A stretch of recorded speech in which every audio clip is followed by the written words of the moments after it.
తెలియజేయడానికి వస్తుంది కాబట్టి ఈరోజు ఆయన యొక్క అమ్మవారి నామాలు సృష్టించడం మన ఎంతో పూర్వజన్మ పుణ్య ఫలితంగానే సోపం చేయడం జరుగుతుంది. విషాదం అంటే దుఃఖం ఎందుకు వచ్చింది? భగవద్గీత దేనితోనే ప్రారంభమైంది. దుఃఖము అంటే పుట్టుడే దుఃఖం. పుట్టుక లేకుండా చేసుకోవడం, ముక్తి పొందడం సుఖం. అది ఏ విధంగా జరుగుతుంది అనేది మనం నిజ జీవితం లోపల ఆచరించినప్పుడు మనం దాన్ని జన్మ సాఫల్యం చేసుకోగలం. దాని అక్షరంతోనే భగవద్గీత ధృతరాష్ట్రుడే ప్రారంభం చేసిండు. ధర్మక్షేత్రే కురుక్షేత్రే మమవేత ఉత్సవ మామక పాండవ చేవ కిమ కుర్వత సంజయ అన్నాడు. సంజయ అంటే సంయమ మనసు కలిగిన వాడు సంజయుడు. ధృతరాష్ట్రుడు విచలిత మనసుడు. ఆయనే మారు అనే ప్రేమలో పడి ఆయన యొక్క ఆ ప్రేమ కొద్దీ ఆయన దుఃఖంలో పడి ఆయన జీవితాన్ని వ్యక్తం చేసుకుంటాడు. కానీ సంజయుడు అట్లా కాకుండా ఆ భగవంతుని భక్తిలో పడి ఆ సమన్వయ మనసుతోని ఆ భగవంతుని యొక్క అనుభూతిని పొంది ఆయన జన్మ సార్థకం చేసుకున్నాడు.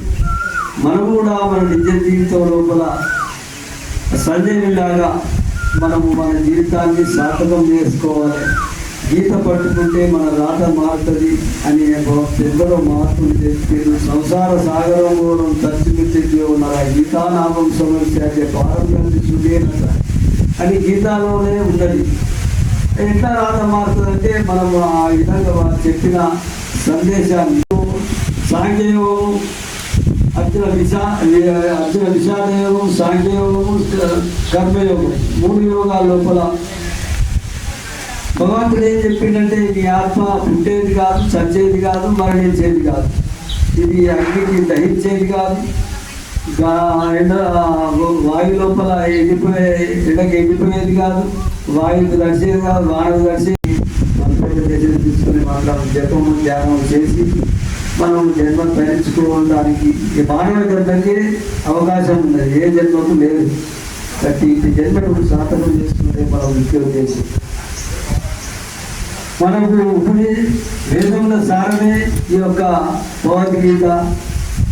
ఆ వేదముల సారమే ఉపనిషత్తులు. ఉపనిషత్తు లోపల మనకు కఠోపనిషత్తులు ఏం చెప్తారంటే ఈ ఆత్మ అణువు కంటే అణువు, మహత్ కంటే మహత్. ఈ అణువు చిన్నది ఎట్లా మహత్ అంటే మొన్న మనం ఉపనిషత్తులో కొంత చెప్పుకుంటాం.